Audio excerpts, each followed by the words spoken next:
पक्षियों से की गई जासूसी की बदौलत उसे इस प्रजाति के बारे में वो सब कुछ पता चल गया जो उसे जानना था। ये झींगे एक क्रस्टेशियन प्रजाति हैं जो दक्षिणी द्वीप समूह में रहते हैं। वो खुद को एडिन्स कहते थे। इन द्वीपों पर उनके कई कबीले थे और वो हमेशा एक दूसरे से लड़ते रहते थे। उनकी सभ्यता कांस्य युग के स्तर पर थी और शायद कोई प्लेयर उन पर राज नहीं कर रहा था। क्योंकि ये ट्राइब द्वीप समूह पर रहती है तो उनके पास नावें बनाने की एक एडवांस टेक्नोलॉजी थी। उनसे व्यापार में मिले मोतियों को हाई क्यूंग पक्का पसंद करेगी क्योंकि महाद्वीप की गहराइयों में उनकी कीमत कई गुना बढ़ जाती है और उन्हें बेचना बहुत फायदे का सौदा हो सकता है। लेकिन सुनवुन के लिए जहाज बनाने की टेक्नोलॉजी कहीं ज्यादा जरूरी थी, जिससे उसे लिजर्डमैन की जहाज बनाने की स्किल को दूसरे लेवल तक बढ़ाने में मदद मिली। खैर, रैक को एक अच्छी नाव की अहमियत पता होनी चाहिए और वो पक्का जोल की मदद से कुछ ऐसा ही बनाने की कोशिश करेगा। अब ये बस कुछ समय की बात थी कि सुनवुन के कंट्रोल वाले सभी जीव नावों का इस्तेमाल करके हुक्रीन की नदियों में सफर करना शुरू कर देंगे। ये पानी के रास्तों से व्यापार के रास्ते बनाने का एक परफेक्ट मौका होगा। भले ही ये बात सुनवुन को हैरान कर रही थी, लेकिन ऐसा लगता है कि उस बूढ़े योद्धा तातार में कूटनीति का टैलेंट है, तो एस्टिगडन से निपटने का काम सुनवुन आराम से उस पर छोड़ सकता था। और इन क्रेफिश जैसे जीवों की सभ्यता के विकास के स्तर को देखते हुए वो जल्द ही फ्यूचर में हुक्रीन से जुड़ा एक देश बन जाएंगे। जब ऐसा होगा तो सुनवुन की सभ्यता द्वीप समूह में चांदी की खदानों का इस्तेमाल कर पाएगी और निकाले गए चांदी का इस्तेमाल लोहे की प्लेटों की जगह एक नई करेंसी बनाने के लिए कर पाएगी। आखिर में नेबुला के लिए समंदर का वो छोटा सा इलाका भी बहुत काम का साबित हुआ।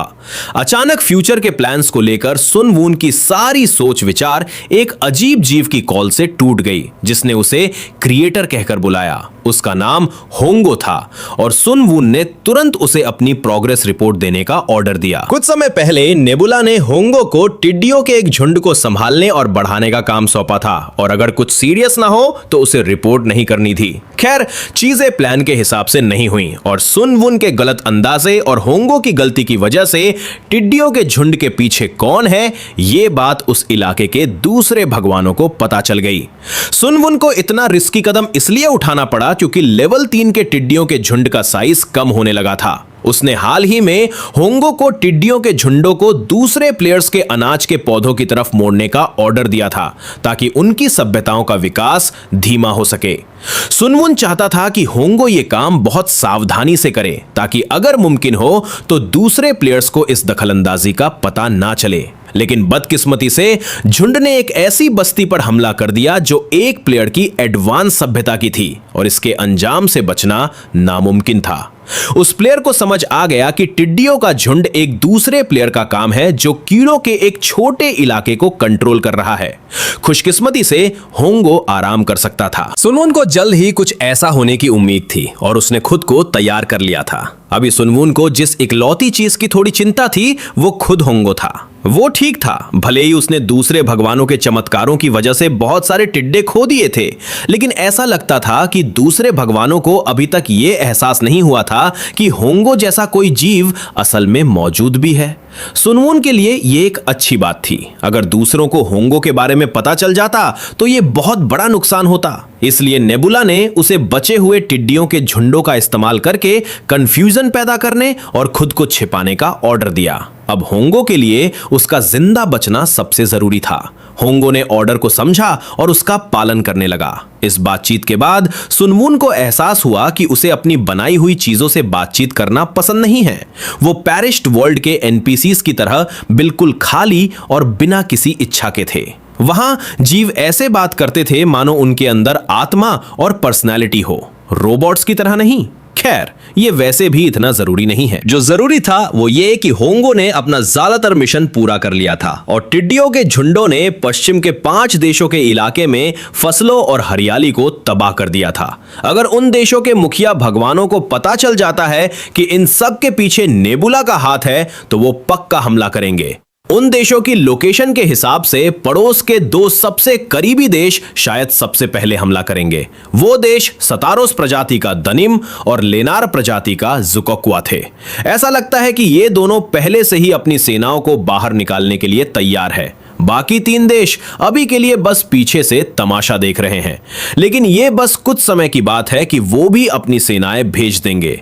जाहिर सी बात है, ये बिल्कुल भी फेयर नहीं लगता जब एक प्लेयर को 5 के खिलाफ लड़ना पड़े। हालांकि इसके लिए कोई मदद नहीं थी, ये दुनिया ऐसी ही अनफेयर थी और सुन मून एक साथ 5 देशों से लड़ने के लिए भी तैयार था, क्योंकि ये भी उसकी उम्मीदों से बाहर नहीं था। इस बीच दनिम के सतारोस देश की राजधानी डियरिच शहर में लियोनार्ड्स के राजा को शक था कि क्या वो और उसका साथी उन 3 देशों पर भरोसा कर सकते हैं जो उनके पीछे थे। उसे वो भरोसे के लायक नहीं लगे। सतोस फैव का राजा इस बात पर उससे सहमत था, लेकिन फिर भी उसने इस बात पर जोर दिया कि वो टिड्डियों के झुंडों के पीछे वाले मुजरिम को अपनी मनमानी नहीं करने दे सकते। भगवानों ने उन्हें साफ कर दिया था कि हाथ पर हाथ धरे बैठना कोई ऑप्शन नहीं है और उन कमीने लिजर्ड मैन को कुचलना ही होगा। वो अपने दुष्ट नीले कीड़े वाले भगवान से प्रार्थना करते हैं कि वो दूसरे देशों को भूखा मारे, जबकि वो खुद मजे से जिएं। हालात को और बुरा बनाने के लिए ऑटोमेशन कैसल हासिल करने के बाद लिजर्ड मैन ने अपनी टेक्नोलॉजी का इस्तेमाल करके हाई क्वालिटी लोहे की प्लेटें बनाना शुरू कर दिया। उनकी प्लेटें अब एक स्टैंडर्ड बन गई हैं और उन्हें लेन देन और व्यापार से ज्यादा फायदा होता है। साथ ही क्योंकि वो हुक्रीन के बॉर्डर से सबसे करीब थे, तो अगर बाकी 3 देशों की सेनाएं उनकी जमीनों से होकर गुजरती हैं तो उन्हें वैसे भी नुकसान उठाना पड़ेगा। आखिर में उनके पास अपनी खुद की सेनाओं का इस्तेमाल करके हमला करने के अलावा कोई चारा नहीं बचा। 5 भगवानों की भविष्यवाणी पर पूरा विश्वास करते हुए, जिसमें कहा गया था कि सतारोस और लीनर्स एक साथ मिलकर हुक्रीन की राजधानी ओराजोन को जमीन में मिला देंगे, उस मामले में हेट्टी हमले का सबसे अच्छा तरीका तय करना चाहता था। फैव के पास पहले से ही एक प्लान तैयार था। हुक्रीन का इलाका चारों तरफ से पहाड़ों से घिरा हुआ था और इकलौता पक्का रास्ता ऑटोमेशन कैसल से होकर जाता था। जाहिर है दक्षिणी तट से होकर जाने वाला एक और रास्ता है, लेकिन वो नीले कीड़े वाले भगवान के कीड़ों से भरा हुआ है और वहां का रास्ता बहुत ऊबड़ खाबड़ है। अब बस एक ही काम बचा है कि इस बचे हुए मौके का फायदा उठाया जाए और ऑटोमेशन कैसल पर हमला करके उसे रैक के चंगुल से आजाद कराया जाए और फिर आगे बढ़ा जाए।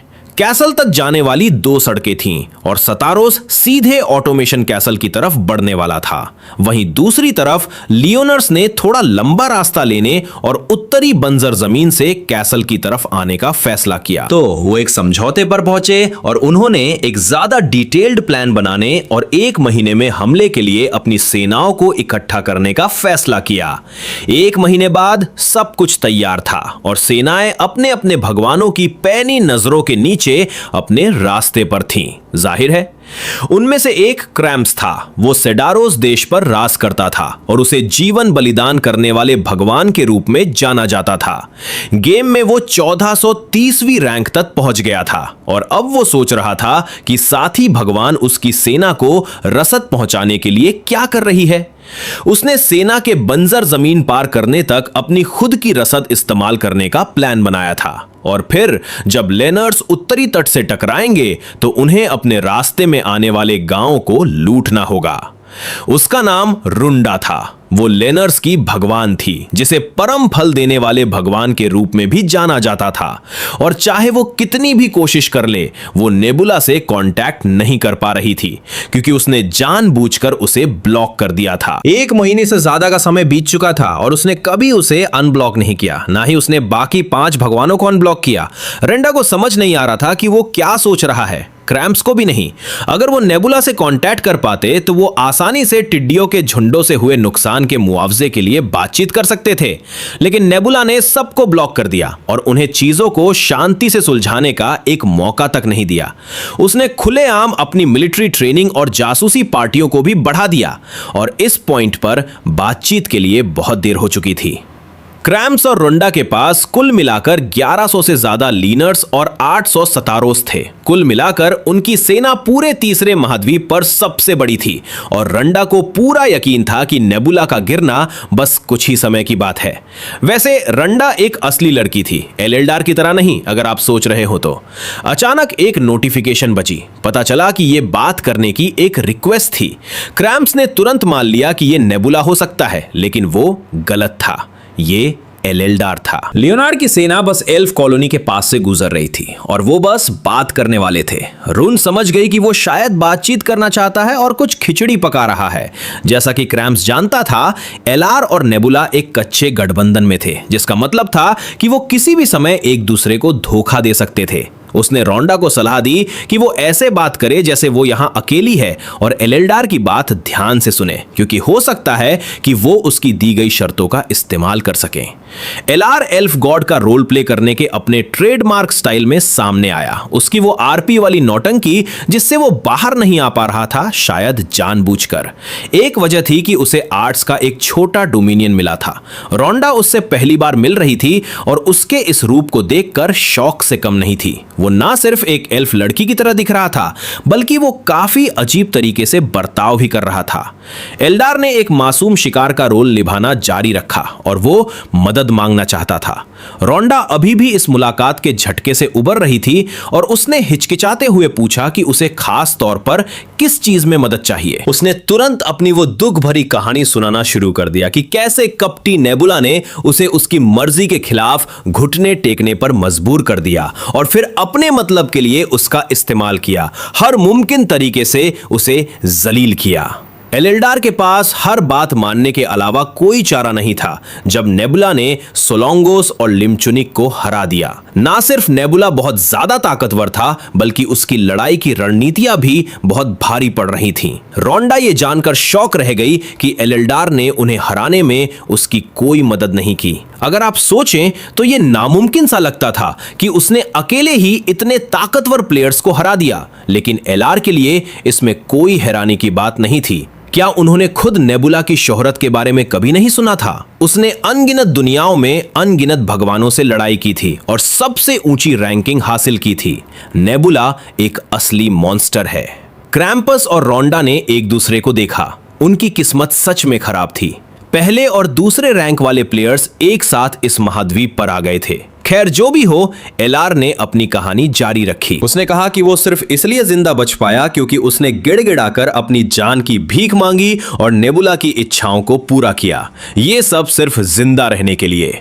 लेकिन अब वो इससे तंग आ चुका था और उसने बहुत ही लाचारी के साथ क्रैम्स और रोंडा से मदद मांगी, लेकिन वो उस पर विश्वास करने से हिचकिचा रहे थे। रोंडा ने एलेल्डार की बातों पर विश्वास करने के लिए जानकारी की मांग की। खैर, वो गद्दार एलार ये देने को तैयार था, उनका विश्वास जीतने के लिए कुछ भी। उसने उन्हें वो सब कुछ दिखाया जो उसने नेबुला के हाथों झेला था, ताकि उन्हें कोई शक ना रहे। वो बेइज्जती, एल्व्स का उत्पीड़न और उनके गांव का जलाया जाना। नेबुला के एक साथी के साथ ऐसे बर्ताव को देखकर वो हैरान रह गए। ऐसी जिंदगी उन्हें एक गुलाम से भी बदतर लगी। एल्डार को भी ऐसा ही लगता था, इसीलिए उसने उनसे नेबुला के चंगुल से आजाद होने में उसकी मदद करने को कहा। भले ही एलेल्डार के पास उनका साथ देने के लिए कोई सेना नहीं थी, लेकिन उसके पास कुछ उतना ही कीमती था। वो जानता था कि नेबुला इस लड़ाई के लिए क्या प्लान बना रहा है और वो उस जानकारी को शेयर करने को तैयार था। जब उसने उन्हें वो सब कुछ बता दिया जो वो जानना चाहते थे, तो आखिरकार उनकी बातचीत खत्म हो गई और एलेल्डार राहत और थकान दोनों के साथ एक लंबी सांस छोड़ सका।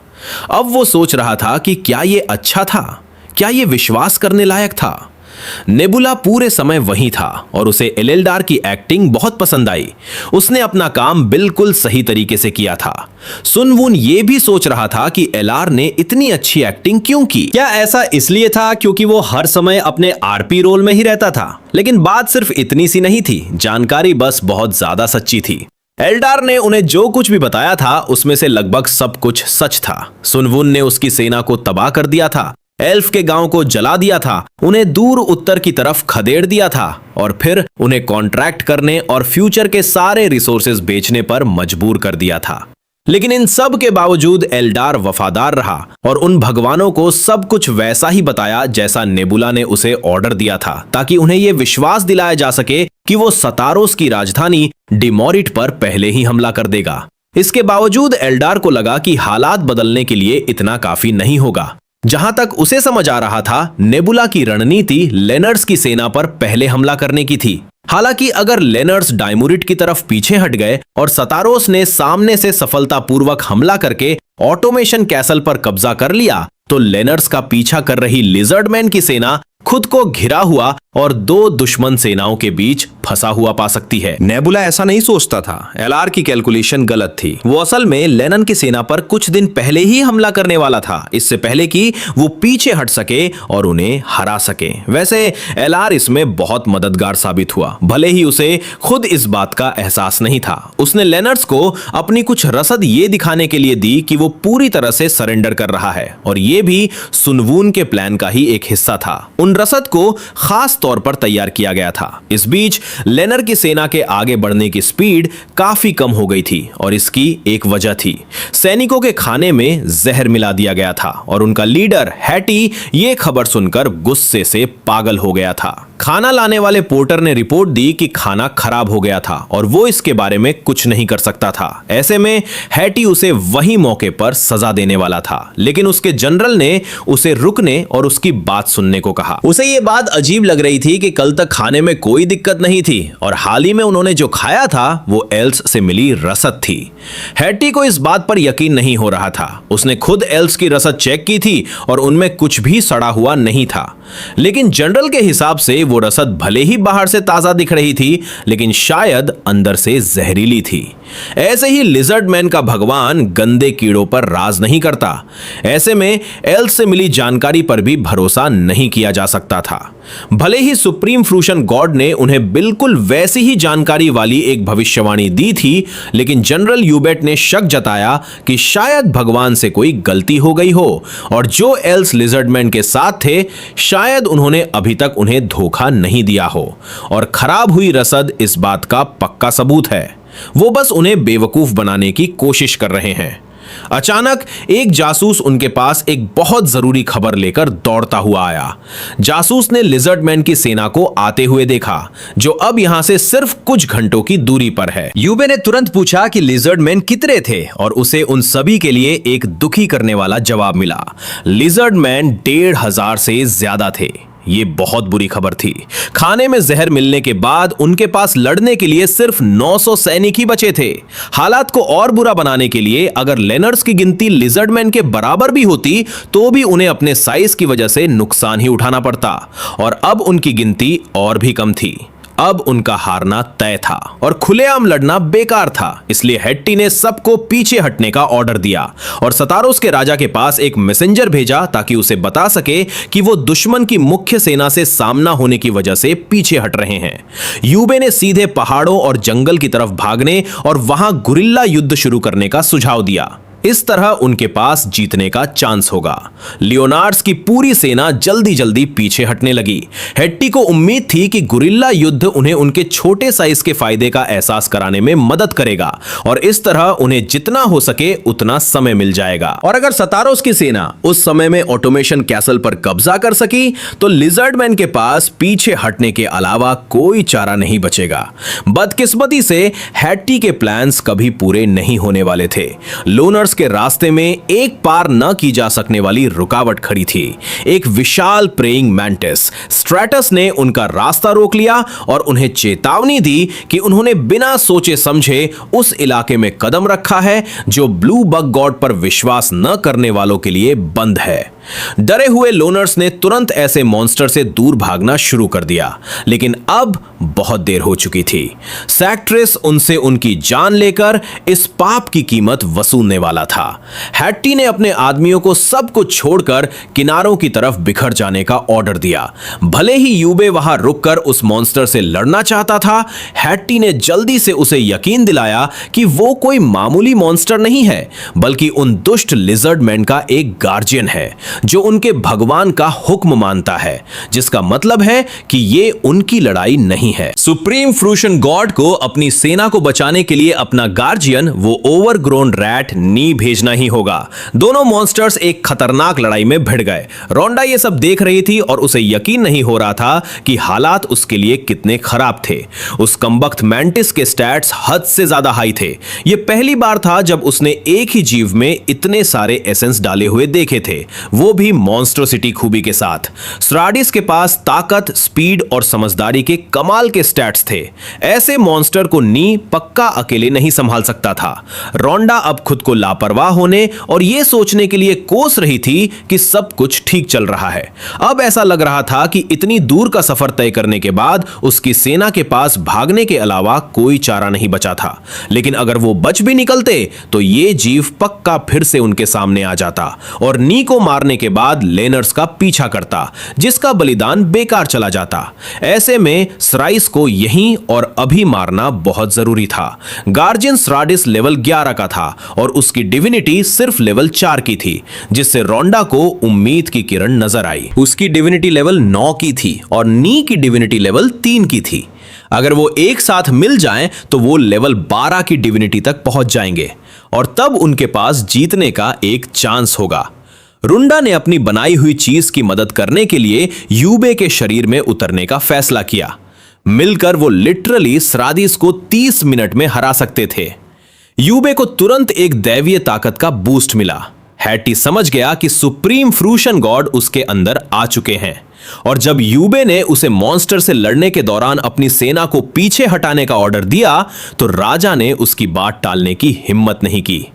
रुंडा तुरंत बिल्कुल सही समय पर लड़ाई में कूद पड़ी क्योंकि उसका चूहा पहले ही मुश्किल से टिक पा रहा था, लेकिन वो अभी भी आखिरी दम तक लड़ने को तैयार था। रुंडा ने उसे चुप रहने और लड़ने का ऑर्डर दिया क्योंकि वो आज इस मॉन्स्टर से हार नहीं सकते थे। वो लिजर्ड मैन की सेना के यहां पहुंचने तक के समय का इस्तेमाल जीतने के लिए करने वाली थी। यहां कोई ऐसा मीडिएटर नहीं था कि नेबुला नीचे आकर अपने गार्जियन की मदद कर सके और वो सोच रही थी कि क्या स्ट्रादिस को मौत से डर लगता है। जाहिर है नहीं, उसे इन सब से कोई फर्क नहीं पड़ता था। वो बस अपना दिया गया काम पूरा कर रहा था और आखिरी दम तक ऐसा ही करता। 2 बनाम 1 की एक खूंखार लड़ाई शुरू हो चुकी थी और जब नी ने स्ट्रैटस की हरकतों को रोका, रोंडा ने उसके अंगों को फाड़ना शुरू कर दिया। हालांकि इतना भी मैंटिस को रोकने के लिए काफी नहीं था। उसने आसानी से नी को नॉकआउट कर दिया। स्ट्रैडिस के लिए ऐसा दर्द कोई मायने नहीं रखता था और वो इसे अपने भगवान का एक आशीर्वाद भी मानता था। रंडा ने उसका एक और अंग काट दिया और समझ गई कि वो पागल है। हालांकि अब इससे कोई फर्क नहीं पड़ता था। इस स्पीड से 10 मिनट से भी कम समय में स्ट्रैडिस मर जाएगा। अचानक उसे एक अजीब सी गड़गड़ाहट और कदमों की आवाज सुनाई दी। इस पर यकीन करना मुश्किल था, लेकिन एक अकेली हस्ती उनकी तरफ कमाल की स्पीड से दौड़ी चली आ रही थी। सबसे खूंखार, सबसे शैतानी, सबसे खतरनाक बीस्ट स्लेयर, विजेताओं का भी विजेता, गोट ऑफ ऑल गोट्स आ चुका है। सुनवोन की दैवीय ताकत ने रैक को चीते से भी तेज और हाथी से भी ज्यादा ताकतवर बना दिया और जब इलेक्ट्रिक स्टिंगरे की शैतानी ताकत के साथ इसे मिला दिया गया तो वो सच में एक 1 मैन आर्मी बन गया जिसे रोकना लगभग नामुमकिन था। रोंडा की सारी कैलकुलेशन शुरू से ही गलत थी। हाँ, मुख्य सेना को यहां पहुंचने में 3 घंटे लगे, लेकिन उसे यह भी सोचना चाहिए था कि नेबुला को रैक के शरीर में उतरने के बाद यहां पहुंचने में कितना समय लगेगा। हवा में एक शानदार छलांग लगाने के बाद वो नीली बिजली की उस बेजोड़ ताकत से अपने भाले को चार्ज करता है और उसे एक टूटते तारे की तरह नीचे गिराता है। भाले की स्पीड इतनी तेज थी कि इससे बचने या भागने का मुश्किल से ही कोई समय था और रोंडा हमले से बचने की अपनी पूरी कोशिश के बावजूद अपने बाएं हाथ पर एक गहरा कट खा बैठती है। नी इस बदबूदार लिजर्ड को अपने भगवान पर हमला करते देख पागल हो जाता है तो वो तेजी से सुनवुन पर झपटता है, लेकिन मैंटिस इस बड़े से चूहे को अपने विशाल हाथों से पकड़ लेता है और उसे कचरे के थैले की तरह दूर फेंक देता है। सुनवुन स्टिंगरे से अपनी कुछ ताकतें देने की मांग करता है क्योंकि वो सबसे पहले इस परेशानी पैदा करने वाले चूहे को ठिकाने लगाना चाहता है। उस मोटे चूहे की तरफ अपनी उंगली तानते हुए अपना भाई ऑर्डर देता है और स्टिंगरे खुशी खुशी हुक्म मानता है। तो उस सफेद चूहे को अपनी जिंदगी का सबसे बड़ा बिजली का झटका लगता है। हालांकि इसका दिमाग लगभग सुन्न हो चुका है, फिर भी बिजली का वो एक झटका उसे चुप कराने के लिए काफी नहीं है। तो स्टिंगरे जल्दी से एक और बिजली का धमाका गिराता है। आखिरकार नी को जिंदा भून डालता है और रोंडा को शॉक में छोड़ देता है। लेकिन उसे अपनी बनाई हुई चीज के खोने का दुख मनाने के लिए ज्यादा समय नहीं मिलता, क्योंकि स्टिंगरे तुरंत उस पर बिजली गिराना शुरू कर देता है। यूबे के तेज रिफ्लेक्सेस का इस्तेमाल करते हुए रोंडा खुद को बचाने के लिए तेजी से कूदकर दूर हट जाती है। अब तक वो जान चुकी है कि वो और ज्यादा देर तक मैदान में नहीं टिक सकती, इसलिए वो वापस लौटने का फैसला करती है। बदकिस्मती से भले ही वो अपनी इस मौजूदगी को कैंसिल कर दे, लेकिन वापस जाने से पहले उसे 9 सेकंड का कूल डाउन झेलना होगा, जो उसके लिए एक बहुत बुरी खबर है। अगर वो इस समय के दौरान मर जाती है तो उसे एक और पेनल्टी झेलनी पड़ेगी, इसलिए वो खुद और अपने दुश्मन के बीच थोड़ी दूरी बनाना शुरू कर देती है, बस किसी तरह इन आखिरी कुछ सेकंड्स में जिंदा बचने की कोशिश कर रही है। अब उसके लिए जिंदा रहना और भी मुश्किल हो गया है, क्योंकि नी की मौत की वजह से वो पहले ही एक लेवल नीचे गिर चुकी है और वो यूबे को मरने भी नहीं दे सकती। ठीक उसी पल उसकी नजर एक फल पर पड़ती है और वो कुछ स्टैमिना वापस पाने के लिए उसे निगलना शुरू कर देती है, लेकिन उसकी आंखें फटी की फटी रह जाती हैं जब वो कीड़ों के एक झुंड को खुद को घेरते हुए देखती है।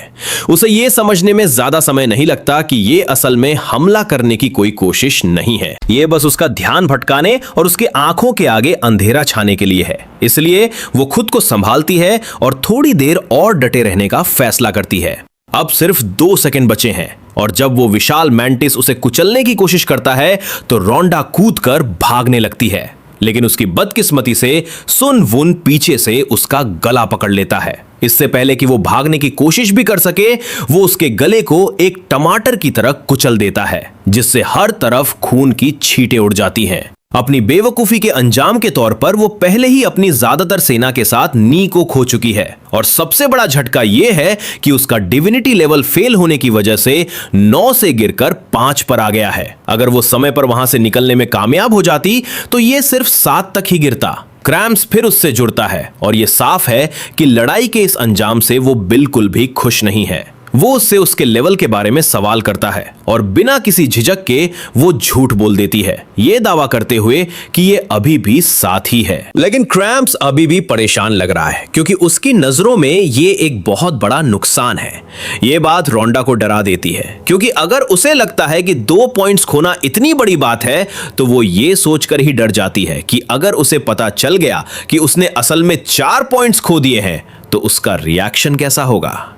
खैर, क्रैम्प्स का मानना है कि लेवल 7 के साथ उसके पास अंदरूनी मामलों को ठीक से संभालने के लिए काफी फेथ नहीं होगा। रोंडा ये कहकर क्रैम्प्स को शांत करने की कोशिश करती है कि सब कुछ कंट्रोल में है। हालांकि हकीकत यह है कि अगर फलों के बाग, जिन्हें दैवीय चमत्कारों से संभाला जाता है, तबाह हो जाते हैं तो वो कुछ भी नहीं कमा पाएगी। इससे उसके मानने वालों का विश्वास और भी ज्यादा गिर जाएगा। इसके ऊपर उसके मुख्य पुजारी यूबे की मौत ने हालात को और भी बदतर बना दिया है। रोंडा फिर पूछती है कि क्या सतारोस हमला करने की तैयारी कर रहे हैं, और क्रैम्प्स इस बात को कंफर्म करता है। जब से उसे पता चला है कि एलेल्डार ने उन्हें धोखा दिया है, उसकी सेना तेजी से आगे बढ़ने लगी है। उसकी घुड़सवार सेना को लगभग 2.5 दिनों में पहुंच जाना चाहिए। ऑटोमेशन कैसल अभी खाली होना चाहिए, इसलिए उस पर कब्जा करना ज्यादा मुश्किल नहीं होगा। बात को साफ करने के लिए रोंडा पूछती है कि क्या उसे बस लिजर्डमैन की मुख्य सेना को 2.5 दिनों तक रोकना है। क्रैम्प्स हामी भरता है, ये मानते हुए कि नेबुला ने लड़ाई में अपने फेथ का इस्तेमाल जरूर किया होगा, इसलिए वो ऑटोमेशन कैसल की सुरक्षा को अहमियत देगा और उसे बचाने के लिए अपनी सेना के साथ वापस लौटेगा। यह खबर रोंडा को परेशान कर देती है, क्योंकि अब उसके लिए अपनी तरफ की चीजों पर ध्यान देना मुश्किल होगा।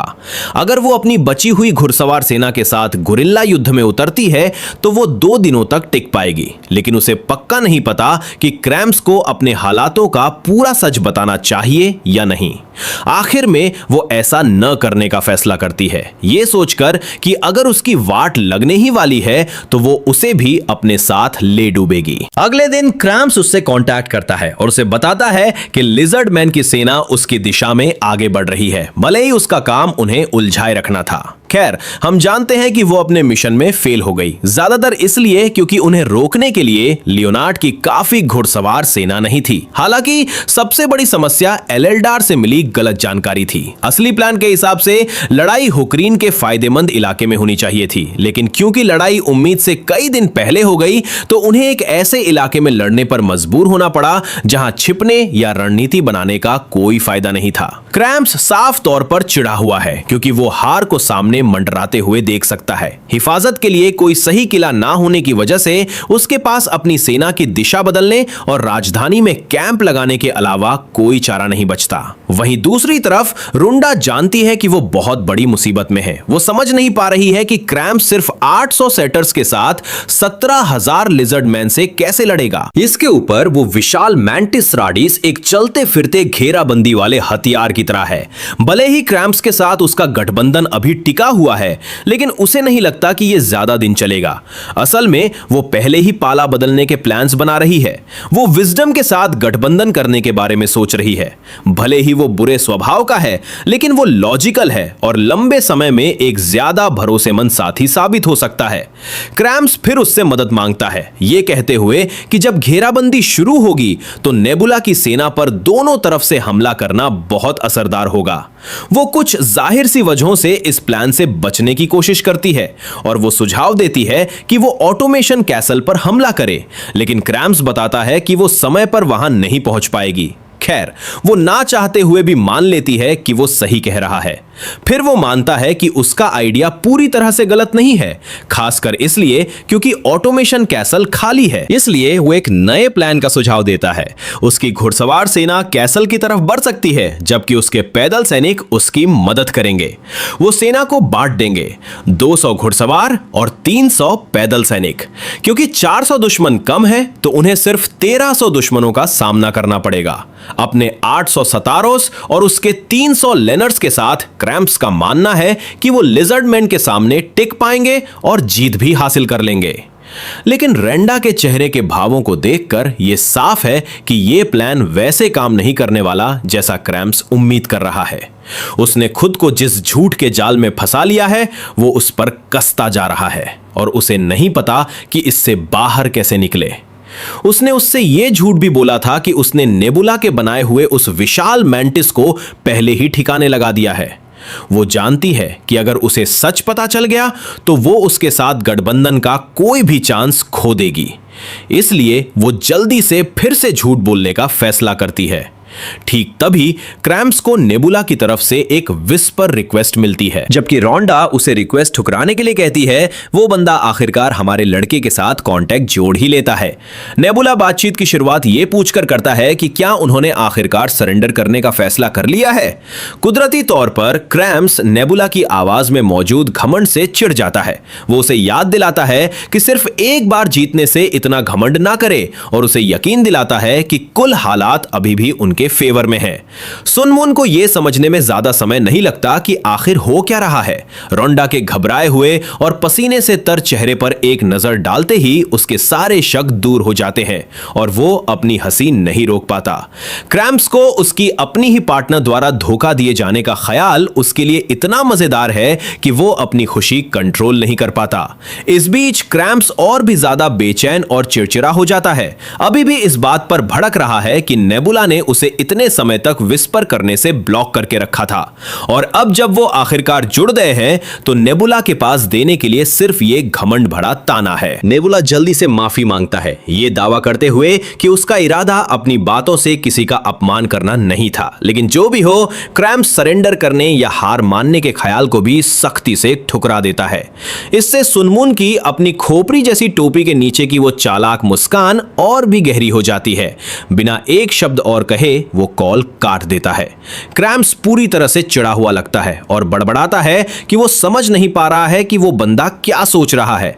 रुंडा भी उसे याद दिलाती है कि बिल्कुल इसीलिए उसने उसे नेबुला की कॉल ना उठाने की सलाह दी थी। फिर वो और भी ज्यादा घबरा जाती है जब एक चिंताजनक ख्याल उसके दिमाग में आता है। क्या होगा अगर सुनमून को पता हो कि उसने झूठ बोला है। जल्दी से एक बहाना बनाने के बाद वो क्रैम्स से कहती है कि उसे अपनी सेना को चेक करना है। फिर कॉल काट देती है और जल्दी से सुनवून को विस्पर रिक्वेस्ट भेजती है। इस बीच सुनवून बस अपनी सीट पर चिल कर रहा है, सब कुछ अपनी आंखों के सामने होते हुए देख रहा है, जैसे कोई बॉस अपने कर्मचारियों पर नजर रखता है। तभी अचानक उसकी स्क्रीन रुंडा की तरफ से नोटिफिकेशन स्पैम की बाढ़ से चमक उठती है। हर एक रिक्वेस्ट एक के बाद एक आ रही है। क्योंकि सुनवून के पास उसकी रिक्वेस्ट ठुकराने का कोई कारण नहीं है, वो उसे तुरंत एक्सेप्ट कर लेता है। कॉल कनेक्ट होते ही रुंडा लिटरली और फिगरेटिवली डिजिटल विंडो से बाहर फूट पड़ती है और बिना किसी जाहिर कारण के उसे भला बुरा कहना शुरू कर देती है।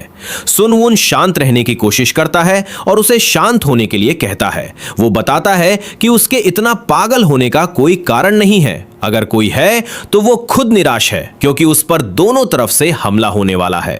लेकिन रोंडा बकवास करना बंद नहीं करती, इसीलिए सुनवून उसकी बकवास से तंग आकर कॉल काटने का फैसला करता है। वो उसकी पत्नी नहीं है और वो उसकी बकवास बर्दाश्त नहीं करने वाला है, इसलिए वो कॉल काट देता है, उसे गुस्से में आग बबूला छोड़कर। हालांकि रोंडा तुरंत फिर से कनेक्ट करती है। इस बार इस तरह कॉल काटने के लिए उस पर और भी जोर से चिल्लाती है।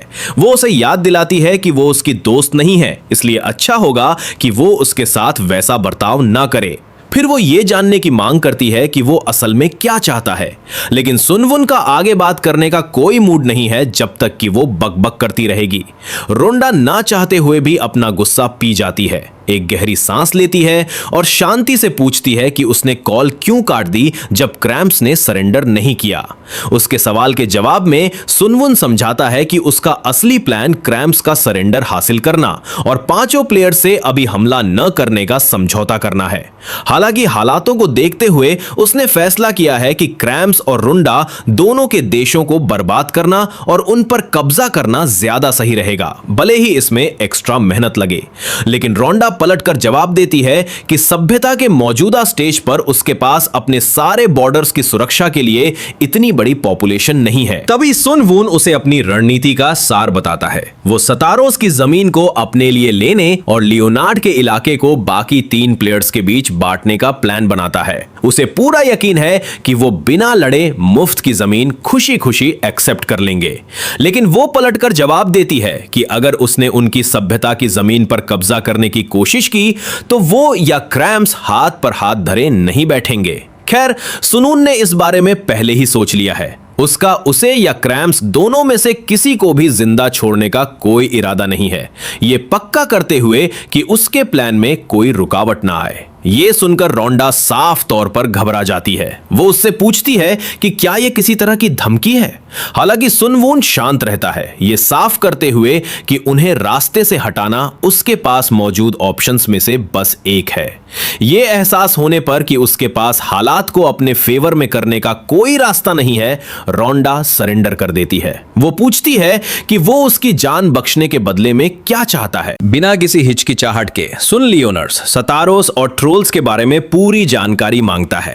खैर, वो उसे सतारोस के बारे में बता सकती है क्योंकि उसका क्रैम्प्स के साथ गठबंधन है, लेकिन उसे पक्का नहीं पता कि वो ट्रोल्स के बारे में कुछ जानती है या नहीं, क्योंकि उसका विजडम के साथ कोई गठबंधन नहीं है। अपना भाई चीजों को साफ करते हुए उसे सीधे सीधे बताता है कि उसे विजडम के साथ गठबंधन करना होगा और उसे जानकारी लाकर देनी होगी। उसे कोई परवाह नहीं है कि वो ये कैसे करती है।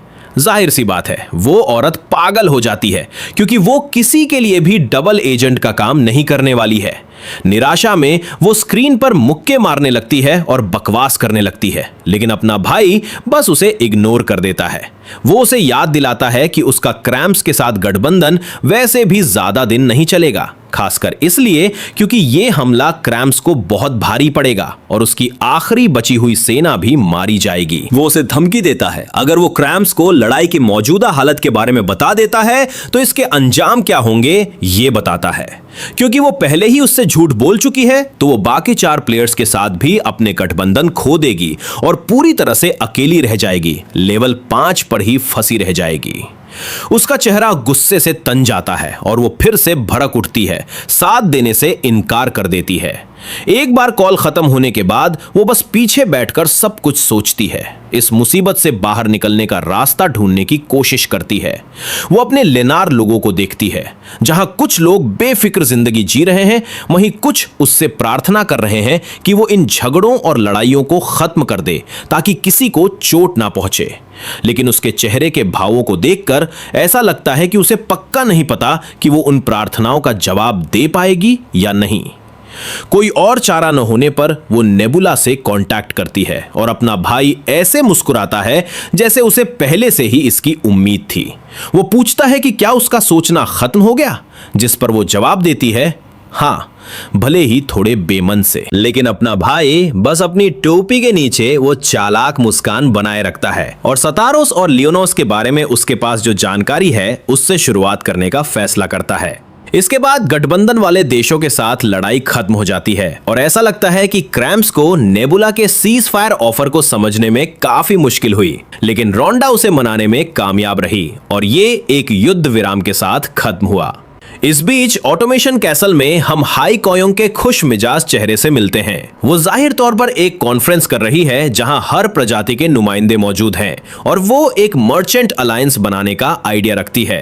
वो उन्हें याद दिलाती है कि 4 पहियों वाली गाड़ी बनाने में कई अनुभवी व्यापारियों की मदद लगी थी और इसमें शामिल हर इंसान ने आपस में किए गए लेन देन के जरिए प्रॉफिट कमाया था, तो ये अच्छा होगा कि ये मीटिंग्स जारी रहें। उसका मानना है कि एक दूसरे के साथ जानकारी शेयर करना, कीमतें बढ़ने से पहले ही रिसोर्सेज खरीद लेना और एक दूसरे के साथ व्यापार करते समय सहयोगियों के बीच टैक्स ना लगाना उन सभी के लिए फायदेमंद होगा। सफेद बालों वाला लड़का जिसका नाम मैं भूल गया, वो भी कहता है कि वो उन चीजों का व्यापार कर सकते हैं जिन पर उनके देशों ने इस तरह से रोक लगाई है कि किसी का ध्यान ना जाए। वो उन चीजों को पहले से इकट्ठा कर सकते हैं और एक बार कीमतें बढ़ने पर वो उन्हें फिर से बेच सकते हैं। ये भी अच्छा होगा कि वो कुछ खास प्रोडक्ट्स का सारा स्टॉक खरीद लें और अपनी मर्जी से कीमतों को कंट्रोल करें।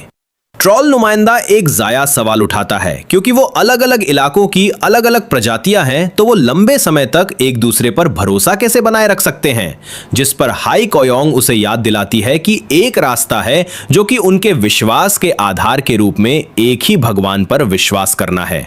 लेकिन जाहिर सी बात है, ट्रॉल को इसमें कोई दिलचस्पी नहीं है, क्योंकि वो अपने भगवान पर से अपना विश्वास छोड़ने वाला नहीं है। वो उससे पलटकर पूछता है कि वो अपने भगवान को छोड़कर उसके साथ क्यों नहीं जुड़ जाती। तभी हाई कोयोंग एक पासा निकालती है और सब कुछ एक ही बार पासा फेंककर तय करने का फैसला करती है। नियम सीधा सा है, जो कोई भी पासे पर सबसे बड़ा नंबर लाएगा वो उसी के भगवान पर विश्वास करेंगे। खैर, हम सभी जानते हैं कि वो पासे का खेल कैसे खत्म हुआ और एक सिस्टम विंडो सारे शक भी दूर कर देती है। हायोंग की लीडरशिप में मर्चेंट अलायंस, जिसे अब 5th व्हील के नाम से जाना जाता है, वो ऑफिशियली ब्लू इंसेक्ट गॉड को अपना मुख्य देवता मानकर बन चुका है। ये गठबंधन इसमें शामिल हर इंसान को ब्लैक मार्केट डील्स करके फायदा पहुंचाता है। एकाधिकार और कीमतें तय करने के तरीके अब आसान हो गए हैं। एक सीक्रेट मर्चेंट अलायंस के तौर पर वो अब बिना कोई टैक्स दिए मोटा प्रॉफिट कमा सकते हैं। सुनवुन सोचता है कि इस तरह के सीक्रेट संगठन के बनने के लिए यह शायद थोड़ा जल्दी हो, लेकिन उसे इसकी उम्मीद थी। वो इस बात से इंप्रेस है कि कैसे हाई कोयोंग ने अपनी प्रोबेबिलिटी की शैतानी खूबी का इस्तेमाल करके ये सब मुमकिन कर दिखाया। उसने इस बार सच में खुद को ही पीछे छोड़ दिया है। लड़ाइयां खत्म होने के साथ अब समय आ गया है कि हर कोई कुछ समय के लिए अपने देशों पर फोकस करे और जो घटनाएं हुई उनसे निपटे। इसका मतलब है कि कुछ समय के लिए बॉर्डर्स में कोई बड़ा बदलाव नहीं होगा, जिसकी वजह से शायद थोड़ा ठहराव आ सकता है।